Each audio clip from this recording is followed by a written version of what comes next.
Another big man is on the line right now. Let's get to Matt Skelton. Matt, you're going to fight Martin Rogan, part of that huge bill at the end of the month. How are your preparations going for that one? Oh, going really good at the minute, thanks. Yeah, just all according to plan, and just 3 weeks away now, so just can't wait. Now, Matt, first of all, mate, we need to congratulate. I think all of British boxing needs to congratulate for what you did just before Christmas, when basically no one covered you, no one acknowledged what you did. You travelled out to Europe to win the European title from Vidos. A fantastic win, a staggering win, and one that it just slipped. It wasn't that it slipped under radars. It's a terrible thing, but people just didn't seem to care. And I think that was wrong. Does it ever get to you, that Matt, that some people or most people overlook you? No, not at all, because obviously initially I came into the sport very late, no amateur background, and you know, from day one everybody's been saying I'm not going to make it and make the grade, so it's not surprising really. I suppose I'm not kind of like the people's choice, because probably don't talk the talk and walk the walk, but at the end of the day, you know, I go out there and I fight and I get the job done. You certainly do. Now, look, there was a year ago that you thought, Chagayev, Matt, you know, a good first 6 or so rounds, and then his bit of experience came on, but still, you know, I don't go with some of the things that was said after the fight. I thought it was, you know, good performance. I think you pushed him a little bit.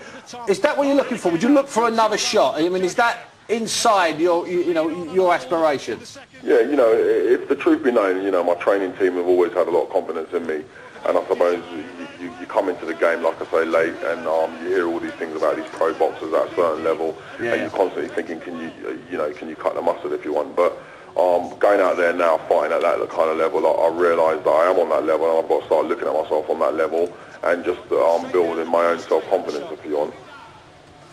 Matt, listen, the big thing, we just had David Haye on the phone, and he's got a title fight lined up, and then he's got fights, you know, lined up down the line now. And I know, you, as you say, you don't talk the talk. I mean, you certainly walk the walk. Don't worry about that. But you don't talk the talk. You don't topspin things. You don't bad mouth people. But would you like to put yourself in the line, assuming David beats one of the Klitschko's?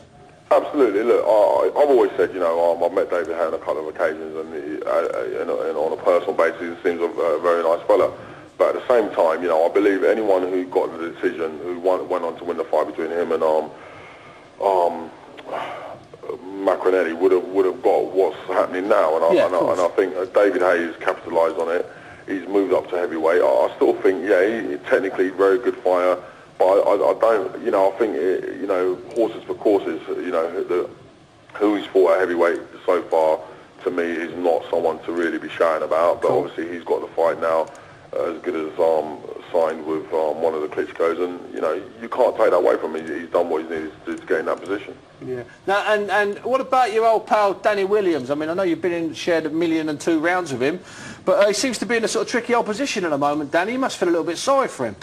Yeah, you know, again, you know, I don't really feel sorry for him, because obviously you kind of make your bed, you lie on it. I mean, Danny has obviously gone out there and he's fought some great fights, but at the same time, he's gone out and had some really bad fights. I mean, what it is, I think people are seeing there's no consistency with Danny. Yeah. I personally feel that his last fight with Dermot, I believe that maybe if the referee had stopped it when he was in trouble, then I think Danny did come back into the fight in the latter rounds, and you know, apparently they're set to fight again. So you know, Danny will have to do a good job on him to get the people convinced and get back on his side, really. Well, let's have a little chat now about Martin Rogan. He's a friend of the show, and you know, I saw you up in Birmingham the two when you came face to face. I mean, people talk about you being an honest pro, a straightforward human being. He's about as honest and straightforward as you could possibly get, isn't he, Big Marty? Yeah, you know, he's under no illusions. He had a great opportunity when he fought Woodley, and he done what he needed to do, and no one can take that away from him. You know, pretty much the same as when I came into the game. I was raw, had a lot. You know, no one really sort of believed in you, if you want, and he's gone out there and he's done what he needed to do. So, you know, I'm not underestimating him by any measure. I think it'll be a tough fight, but I think it'll be suited to me, and I'm looking forward to it, because, you know, he can mix up with the best of them. And I think wherever I'm always getting pulled up in the ring if the referee thinks I'm a bit too dirty, rough and ready, if you want.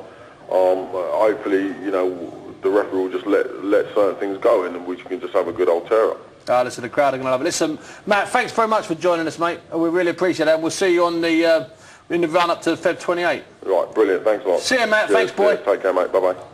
Tell you what, Bunty, we'll have to have a look at our diaries and see what's on for the 28th, because if we're free, that wouldn't be a bad night to pop. No, we've definitely got I'm going to be careful with my word, my choice of my words here. There's definitely some German boxing on the one thing I like about Matt Skelton, him and his trainer Kevin Sanders, who's been around a million years, a fantastic fellow, worked with Nigel Bennett in some big fights. They just got on with business. They've not moaned when people have got all the publicity around them. They've not moaned when they've had to wait, when they've had to go and fight a good champion, Shagayev, in Germany. In fact, there's a text here about that. It says, hey, he needs to have a bit more respect for Shagayev. Writes Martin Dobbin, a man is arguably the best at his weight. His lateral movement and power would most likely destroy Hay. I tell you what, I'm a big fan of Shagayev. From the first time I saw him, I'm going to name him now. First time I saw him in 1987 in Budapest. 1997, I'm ripping the bum out of it. In 1997 in Budapest. And I liked him then when he beat Savon, and I still like him now. And I think he's the sleeper in the heavyweight division. I've been saying that for years. When I said last year he's a technically gifted heavyweight, a whole slew of emails came in telling me I didn't know what I was doing. He's clever. He rides shots. He tucks away from shots. And David knows that. Listen, when David says that someone can't fight, when David says that someone's useless, what David means is he ain't bad him, I might need to avoid him. Trust me. Yeah, David, I ain't stupid. Very briefly, Bunty, I can't be brief, brother. I'm paid to talk.